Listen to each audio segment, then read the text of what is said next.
My father betrayed my mother, and now I have to decide whether to save him. When they say that blood is thicker than water, they never tell you that blood can also drown you.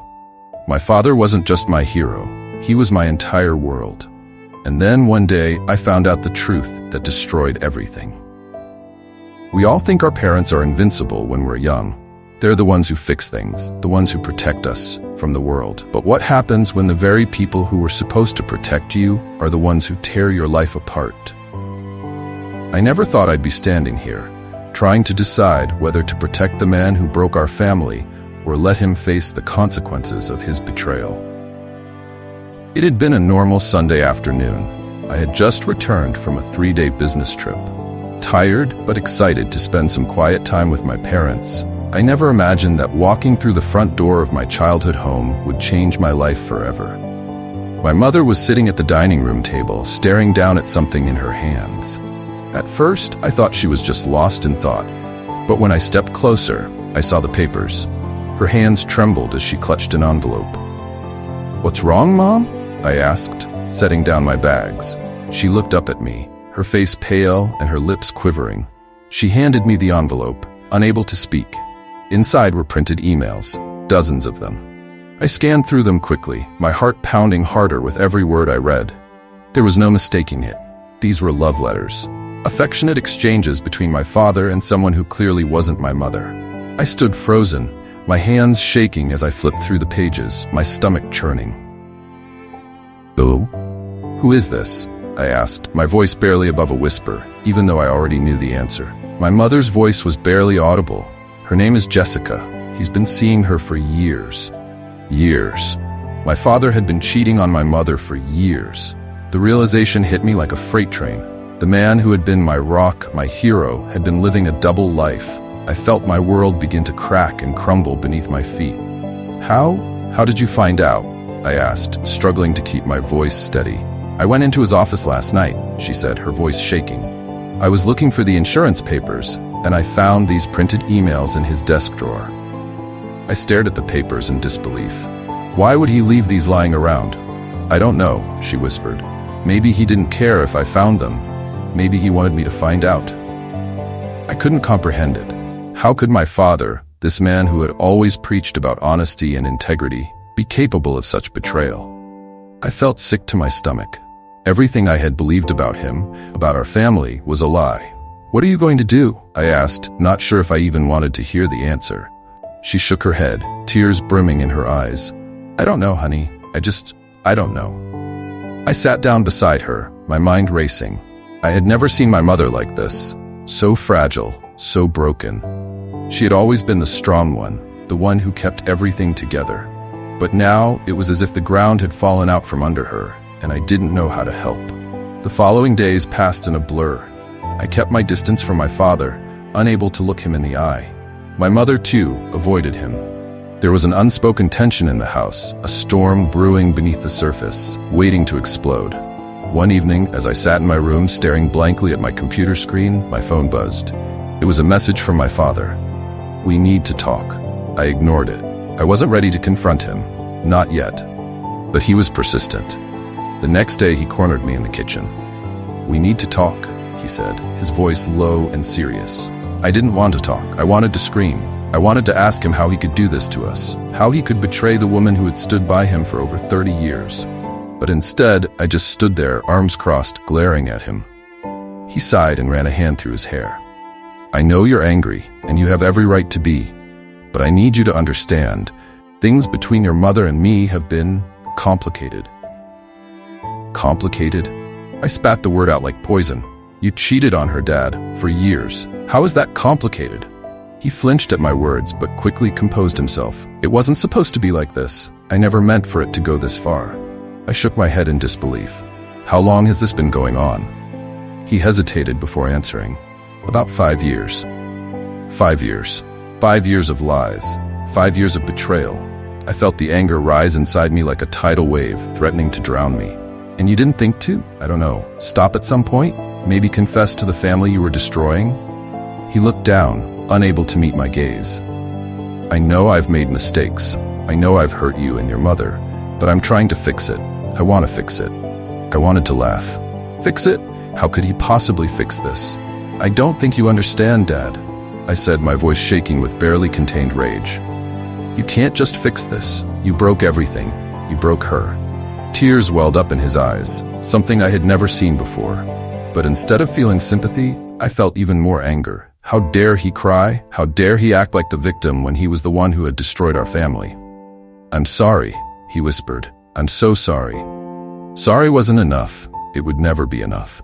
As the weeks passed, the distance between my parents only grew. My father tried everything he could think of to repair the damage. He suggested couples therapy. He apologized over and over again. He even started attending church again, hoping that some form of spiritual redemption could save his soul. But my mother wasn't having it. She couldn't look at him without tears welling up in her eyes. The hurt was too deep, the betrayal too fresh. And the more he tried to make things right, the more it seemed to drive her further away. I found myself caught in the middle. On one hand, I wanted to stand by my mother, to support her through this nightmare. But on the other hand, I couldn't shake the memories of the good times with my father, the man who had taught me everything I knew, who had always been there for me when I needed him. I was torn between loyalty to my mother and the love I still felt for my father. Despite everything he had done, one night, as I sat with my mother in the living room, she finally opened up to me. I don't know if I can ever forgive him, she whispered, staring blankly at the television screen. Every time I look at him, all I can see are the lies. I don't know how to trust him again. I didn't know what to say. I couldn't imagine what she was going through. The man she had spent her entire adult life with had betrayed her in the worst possible way. How do you recover from something like that? How do you rebuild a life that's been shattered into a million pieces? I just wish I knew why, she said, her voice breaking. Why wasn't I enough? What did I do wrong? I wanted to tell her that it wasn't her fault, that my father's actions had nothing to do with her. But I didn't know if she would believe me. The doubt, the insecurity, it had already taken root deep inside her, and I wasn't sure if anything I said could undo it. The breaking point came one evening when my father, desperate to fix things, arranged a family dinner. He wanted to talk, to apologize, to beg for forgiveness, I suppose. But it didn't go as planned. We sat around the dining table, the air thick with tension. My mother didn't say a word, her face expressionless as she stared down at her plate. My father cleared his throat and began to speak. I know I've hurt both of you, he said, his voice soft. And I know it's going to take time to rebuild the trust I've broken. But I want you to know that I'm committed to making things right. My mother remained silent, her hands clenched into fists in her lap.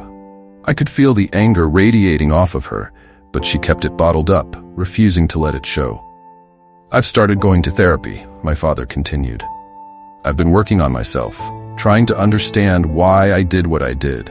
And I know it's going to be a long road, but I'm willing to do whatever it takes to fix this. My mother finally looked up at him, her eyes cold and hard. Fix this? She said, her voice trembling with barely contained rage. You think you can fix this? My father looked taken aback. I know it won't be easy, but... No, she interrupted, her voice rising. You can't fix this because it's broken. You broke our marriage, you broke our family, and no amount of therapy or apologies is going to change that. Her words hung in the air like a heavy weight, suffocating the room. My father opened his mouth to speak, but no words came out. He looked down at his hands, defeated. I can't keep doing this, my mother continued, her voice cracking. I can't keep pretending that everything is going to be okay. Because it's not. You betrayed me. You betrayed us. Tears streamed down her face, and for the first time in weeks she let herself cry in front of him. My father reached out to touch her hand, but she pulled away, shaking her head. I need space, she whispered. I need time to figure out what I want, because right now I don't know if I can stay with you. With that, she stood up from the table and walked out of the room, leaving my father and me sitting in stunned silence. Over the next few days, my mother began making plans to leave. She packed a suitcase and stayed with her sister for a while, needing time away from my father to clear her head. It was a strange feeling, coming home to an empty house, knowing that the family I had always known was falling apart. My father was devastated. He spent his days moping around the house, calling my mother constantly, begging her to come home. But she needed space, and for once, he respected her wishes. It was during this time that my father came to me, seeking advice, something he had rarely done before. "I don't know what to do," he said, sitting across from me in the living room. "I've lost her, haven't I?" I didn't know how to answer. I wanted to tell him that everything would be okay, that they would work it out and things would go back to normal. But I couldn't lie to him. Not after everything that had happened. "I don't know, Dad," I said quietly. "I don't know if things will ever go back to the way they were." He nodded, his eyes downcast. I don't know how I let it get this far. I never wanted to hurt her. I never wanted to hurt you." "Then why did you?" I asked, my voice harsher than I intended. He sighed, running a hand through his hair. "I don't know. I was selfish. I thought I could have both, my family and her. I thought I could keep it separate, that it wouldn't affect you or your mother. But I was wrong." "Yeah," I said, my anger bubbling to the surface. "You were." We sat in silence for a long time, the weight of everything hanging heavy in the air. Finally, my father spoke again. "I just want to fix it," he whispered. "I'll do whatever it takes." But I didn't know if it could be fixed. And that was the hardest part. Weeks turned into months, and my mother still hadn't returned home. My father continued to attend therapy, trying to work through his issues, but the damage had been done. My mother had filed for divorce, and it seemed like there was no going back. But then one day, something unexpected happened. I was at work when I got a call from my mother. Her voice was shaky, and I could tell something was wrong. "I need to see you," she said. "It's important." We met at a small cafe near my office. My mother looked tired, her face pale and her eyes red from crying. "I've been thinking a lot about everything," she said quietly, stirring her coffee. "About your father, about our marriage, about what I want." I waited, not sure where this was going. "I don't know if I can ever trust him again," she continued. "But I don't know if I can walk away either." I frowned, confused. "I thought you had already decided to leave," she sighed. "I thought so too, but it's not that simple. We've been together for so long, I don't know how to just let go, and I don't know if I want to." I didn't know what to say. Part of me wanted to tell her to leave him, to walk away and never look back. But another part of me understood her hesitation. My parents had been together for over 30 years. It wasn't easy to just throw that away. "What do you think I should do?" she asked, her voice small and vulnerable. I hesitated, unsure of how to respond. I didn't want to be the one to make the decision for her, but I also knew she was looking to me for guidance.